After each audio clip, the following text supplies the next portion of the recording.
नमस्कार, जोहार। झारखंड का एकमात्र सरकारी न्यूज चैनल क्लीन न्यूज में आपका स्वागत है।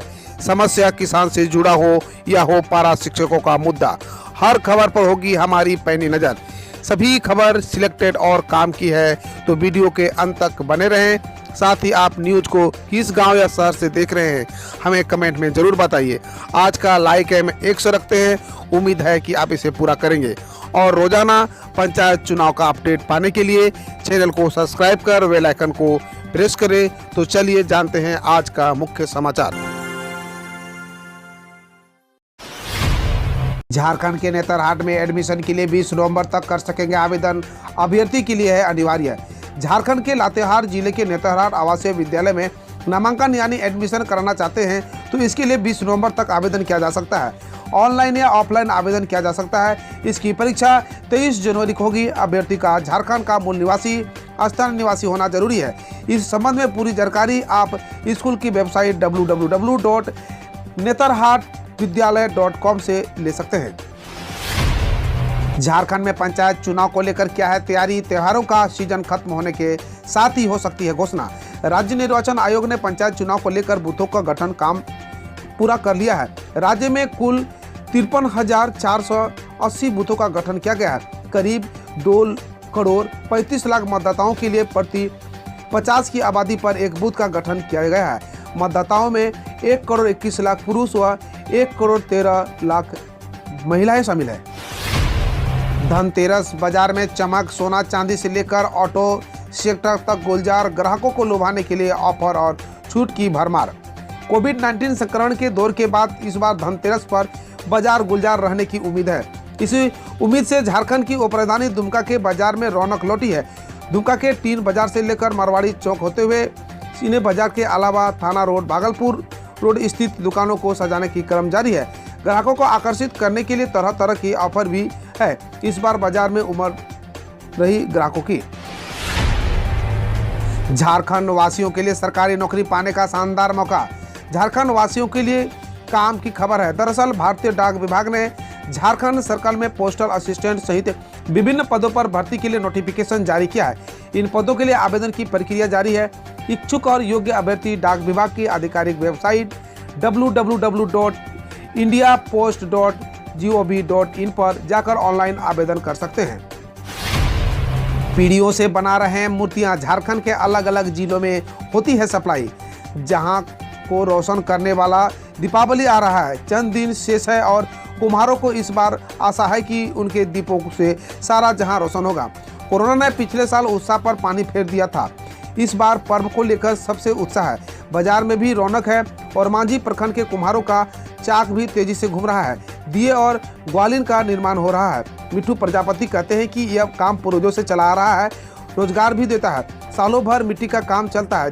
दीप से लेकर अन्य चीजें भी बनती है। मिट्टी का घड़ा, ढक्कन, बच्चे के लिए खिलौने, लक्ष्मी गणेश की मूर्ति आदि बनाई जाती है।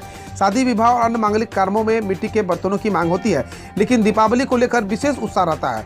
पर्व आने से 4 महीने पहले ही दीपों का निर्माण शुरू हो जाता है। दिवाली के पहले झारखंड पुलिस को मिली बड़ी सफलता। पलामू में टीएसपीसी के 2 नक्सली हुए गिरफ्तार। झारखंड पुलिस को नक्सलियों के खिलाफ बड़ी सफलता मिली है। पुलिस ने नोडिया बाजार और मनातू थाना क्षेत्र के सीमावर्ती इलाके में छापेमारी कर वीर कुंवर सिंह और पंकज सिंह नामक टीएसपीसी के टॉप नक्सलियों को गिरफ्तार किया है। गिरफ्तार नक्सलियों के पास से राइफल, एसबीजीएल और 2 देशी कट्टा को बरामद किया गया। गिरफ्तार नक्सली से पुलिस की टीम पूछताछ कर रही है। पिछले 2 दिनों से झारखंड में लगातार नक्सलियों और नक्सली समर्थक की गिरफ्तारी हो रही है। झारखंड में एक शख्स को कुत्ते ने काटा। शख्स पहुंचा हेल्थ सेंटर, एंटी रेबीज की जगह लगा दिया कोरोना टीका। झारखंड के पलामू जिले में स्वास्थ्य कर्मी की लापरवाही का एक मामला सामने आया है। दरअसल शनिवार को नोडिया गांव के एक शख्स को कुत्ते ने काट लिया था, जिसके बाद वह पाटन प्रखंड मुख्यालय स्वास्थ्य केंद्र में एंटी रेबीज का टीका लगवाने आया था, लेकिन स्वास्थ्य कर्मी ने गलती से उसे कोरोना का टीका लगा दिया। एक वरिष्ठ अधिकारी ने बताया कि 50 साल के राजू को पहले ही कोरोना की दोनों वैक्सीन लग चुकी है और इस बार स्वास्थ्यकर्मी की लापरवाही से उसे फिर कोरोना की वैक्सीन लगा दी गई, जबकि वह एंटी रेबीज का इंजेक्शन लगवाने आया था। झारखंड में कृषि क्षेत्र में सौर ऊर्जा के इस्तेमाल का रोड मैप तैयार। 15 साल में होगी 12,465 करोड़ की बचत। मंत्री पत्रलेख ने इस रिपोर्ट को सामयिक और बेहद जरूरी पहल बताते हुए कहा कि अक्षय ऊर्जा के जरिए हम ग्रामीण अर्थव्यवस्था को बेहतर कर सकते हैं और आर्थिक और सामाजिक जीवन में सार्थक बदलाव ला सकते हैं। हमारा विभाग इस रिपोर्ट की मुख्य सिफारिशों को योजना निर्माण के क्रम में सकारात्मक रूप से लेगा। झारखंड में कृषि क्षेत्र में लगातार सौर ऊर्जा के इस्तेमाल को बढ़ाने के लिए पहल की जा रही है। राज्य सरकार की इस प्रयास से उम्मीद जताई जा रही है कि अगले 15 वर्षों में सरकार के 12,465 करोड़ रुपये बचेंगे। सरकार के साथ साथ किसानों के भी पैसे बचेंगे, क्योंकि उन्हें सिंचाई के लिए डीजल पंप के लिए ईंधन या बिजली बिल का भुगतान नहीं करना पड़ेगा। डेयरी और कृषि से लाखों रुपये कमाता है झारखंड का युवा किसान। जानिए क्या करता है। आज भी कृषि रोजगार का एक सशक्त माध्यम है। यही कारण है कि आज की युवा लाखों रुपए की नौकरी छोड़कर इस क्षेत्र में आ रहे हैं और अपना भाग्य आजमा रहे हैं। इससे वह बेहतर कमाई कर रहे हैं और रोजगार का नए अवसर भी पैदा कर रहे हैं। कई ऐसे भी युवा हैं जो छोटी पूंजी से इसकी शुरुआत करते हैं और फिर धीरे धीरे बड़े स्तर पर खेती करते हैं। खेती करके ही वो इतने पैसे कमा लेते हैं कि जितना एक सरकारी अधिकारी को मिलता है या उससे अधिक भी पैसे कमा लेते हैं। इसके अलावा उन्हें अपने गाँव घर से जुड़े रहने का सुकून मिलता है, प्रकृति के करीब रहते हैं, शुद्ध सब्जियां खाते हैं। खेती में युवाओं को आने का फायदा यह हुआ है कि नई तकनीकी का प्रयोग करते हुए इसे कृषि का आधुनिकीकरण हो रहा है। ठगा महसूस कर रहे हैं झारखंड के पारा टीचर। बिहार मॉडल लागू करने के लिए हेमंत सरकार को दी अल्टीमेटम। झारखंड राज्य प्रशिक्षित पारा शिक्षक संघ की बैठक धनबाद के बलियापुर में हुई। संघ के प्रदेश अध्यक्ष सिद्दीकी शेख भी मौजूद रहे। बैठक में राज्य के शिक्षा मंत्री की ओर से 3 बार क्षमता यानी दक्षता परीक्षा असफल पारा शिक्षकों को हटाने के संबंधी दिए बयान की तीव्र निंदा की गई। प्रदेश अध्यक्ष ने कहा कि वार्ता के दौरान बिहार की तर्ज पर झारखंड में भी पारा शिक्षक सेवा शर्त नियमावली बनाने का आश्वासन दिया गया था। संगठन के सुझाव और आपत्ति के निराकरण के बाद ही कैबिनेट में प्रस्ताव भेजने की बात हुई थी। 3 बार दक्षता परीक्षा में असफल पारा शिक्षकों को नहीं हटाने की बल्कि मानदेय पर 60 साल तक की सेवा लेने का आश्वासन दिया गया था। अब पारा शिक्षकों के साथ धोखा किया जा रहा है। अब खबर देश विदेश और देश की विभिन्न योजनाओं से। सीरियल धमाकों के बीच गांधी मैदान में डटी रही भीड़। मना करने के बावजूद पहुंचे थे मोदी। जानिए 8 साल पहले कैसे दहलाता बिहार। पटना के गांधी मैदान में सीरियल ब्लास्ट पर इंडियन मुजाहिदीन के आतंकियों ने बिहार को दहलाने की कोशिश की थी। इसके बावजूद मैदान में जुटी भीड़ का हौसला नहीं डिगा।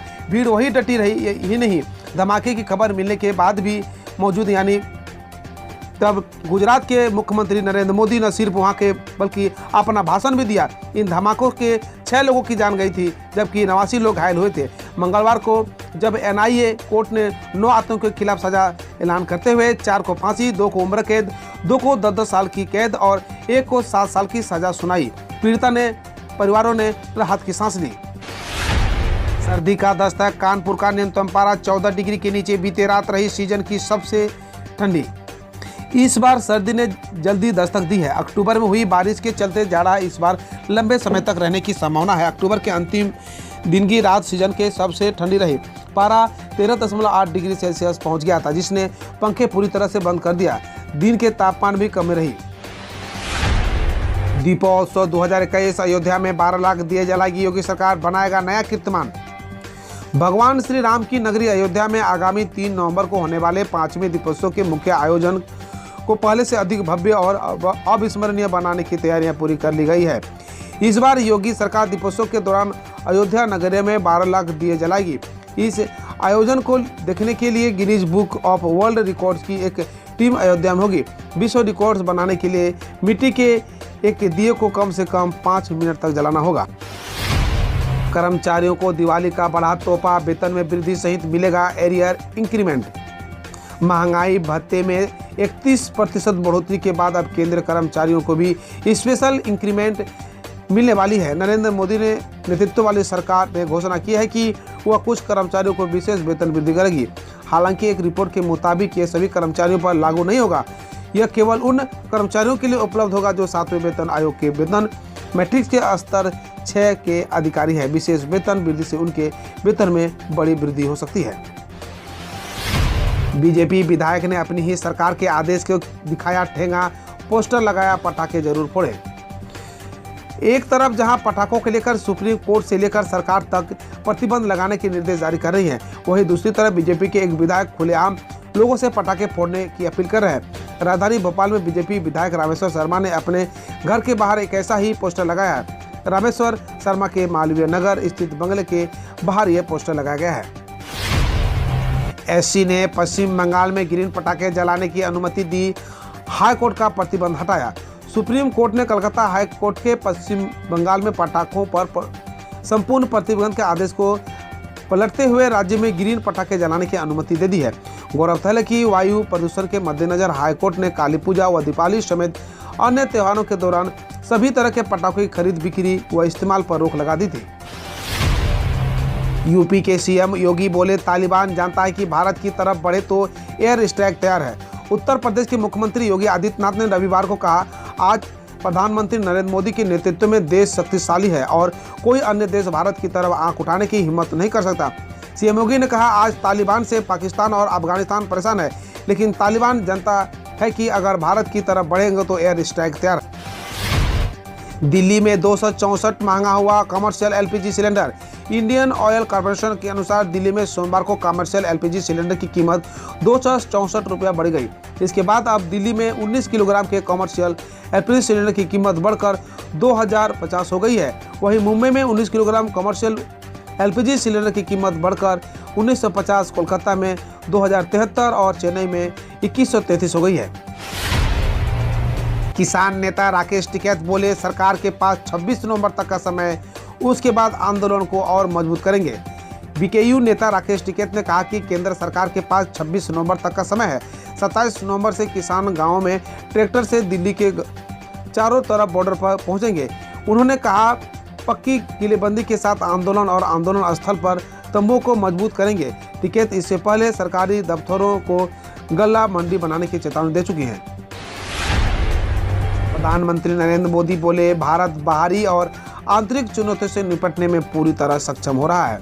प्रधानमंत्री नरेंद्र मोदी ने रविवार को राष्ट्रीय एकता दिवस पर सरदार वल्लभ भाई पटेल के श्रद्धांजलि अर्पित करते हुए कहा, उनकी प्रेरणा से भारत आज सभी प्रकार की बाहरी और आतंकी चुनौतियों से निपटने में पूरी तरह सक्षम हो रहा है।